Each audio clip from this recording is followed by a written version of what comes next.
foydalangan holatda generativ vegetativ organlarni o'quvchilar demak birinchi qaraydi, qiziqadi, lekin bu har doim muntazam ravishda ko'rib borgan o'quvchi. Lekin nimaligini bilmaydi. Shuni tushunmaganga tushuntiramiz va savollar bilan ularga murojaat qilamiz. Va mo'jizalar maydon metodidan foydalanamiz. Albatta dars jarayonida metodimiz mana bu holatda bo'ladi. Buni ikki xil usulda foydalansak bo'ladi. Bittasi lyupochkalar yordamida bu barglarni olgan holatda strelka qaysi demak o'simligimizga yo'naltirsak bu haqda ma'lumot berishadi. Ikkinchisi mana shu barglarini pastda turadi. Bularni strelkalarni aylantirganda qaysi o'simlikka tegishli ekanligini yoki mana bunday holatda aralash holatda yopishtirib chiqib bu uniki emas yoki bu shunga tegishli ekanligini aniqlab topib berishadi o'quvchilar. Va vegetativ organlar haqida yana ma'lumot beramiz. Yer barglarimiz.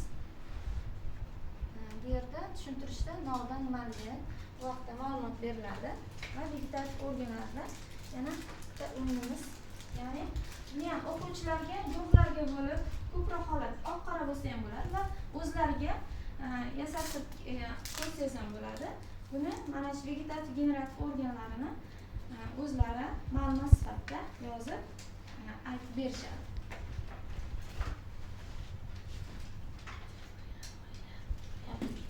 Ildiz haqida va keyingi metodimiz mavzuni buni atot format metodi.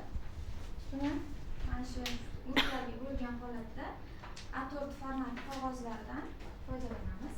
Buni ism familiyalar bo'ladi o'quvchilarni borish kelishligi yoziladi. Ularga ma'lumotlar takrorlanmasligi kerak va guruhlarga beriladi. Nechta guruh qilinsa shunga qarab shunda bitta ma'lumot yozamiz, shunda mutabarak ma'lumot yoziladi. Va yana o'quvchilarga meva qanday paydo bo'ladi yoki uni qanday parvarish qilsak bo'ladi deb mana sxem ko'rinishida o'quvchilar o'ziga yasatsak bo'ladi yoki o'zimiz yasab ularga berishimiz mumkin. Yozib qo'yishadi. Bu tarvuz misolida, buni gullar misolida har xil meva, chimniyat, soxta meva holatda berishimiz mumkin bo'ladi. Yana bittasi ham o'sha texnologiyasidan foydalangan holatda bu ham vegetativ generativ organlarini demak aralash holatda qo'yib uni topishadi o'quvchilar.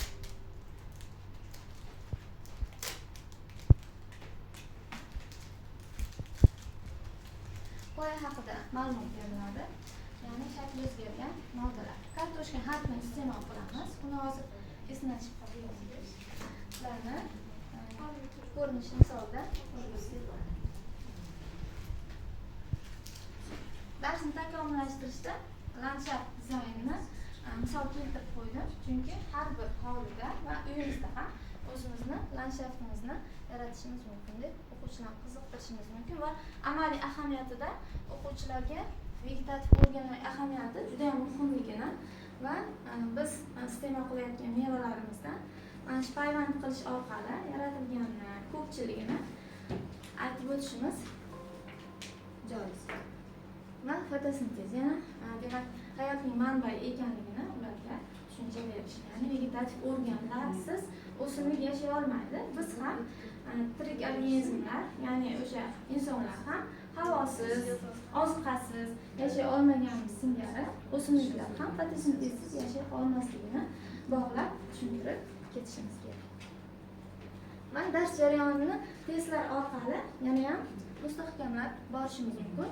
Bu yerda biologiyada ham masalalar borligini tushuncha berib, ildizda demak mavzusiga tegishli bo'lgan buni bilamiz. Ya'ni o'zi markajo'xor misolda berib beriladi. 1 metr kvadrat sathida 700 ta bo'ladi, 2 mm sathida nechta bo'ladi. Ya'ni matematikani ham bog'lab ketiladi. Mana bu ikkinchi testimiz. Bu yerda shakli o'zgargan qoyalar hosil qiladi.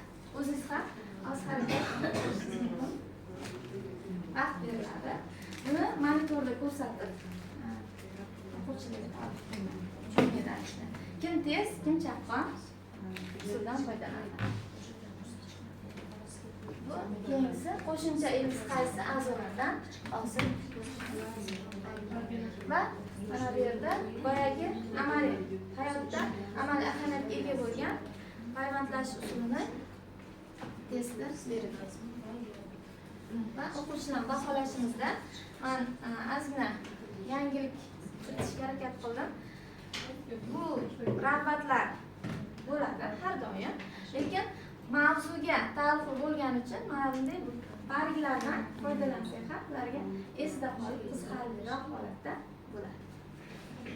Shu bilan mavzumiz tugadi. Bunga baholaydi. Vegetativ generativ organlarni qiyas. Xulosada, demak, vegetativ organlar o'simlik hayoti uchun zarurligi. Ular yordamida o'simlik o'sadi, oziqlanadi, ko'payadi, rivojlanadi va biologiyada juda ham muhim ahamiyatga ega ekanligini aytib tugatamiz va